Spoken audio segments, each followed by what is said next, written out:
On August 28, 1963, 250,000 people gathered in the nation's capital for a historic March for Jobs and Freedom, which was one of the largest civil rights rallies in U.S. history, featuring famously stirring speeches from prominent black activists, including Dr. Martin Luther King's "I Have a Dream."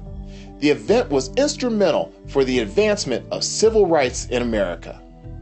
The impetus for a march on Washington in support of black labor rights began as early as the 1940s under the leadership of A. Philip Randolph, vice president of the AFL-CIO.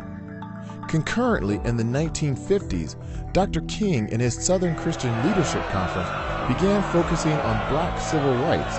Throughout the 40s and 50s, violent confrontations broke out in the South.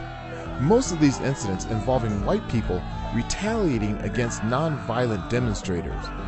In 1963, in wake of the attacks on demonstrators in Alabama, momentum built for a mass protest on the Capitol, with King and Randolph combining their organizational efforts at this stage. Initially, the organizers intended the march to focus on economic inequality, but they soon expanded their objectives to focus on civil rights as well. Black leaders broadened their coalition to include the UAW and National Council of Churches, harnessing the power of a broad mix of both white and black America.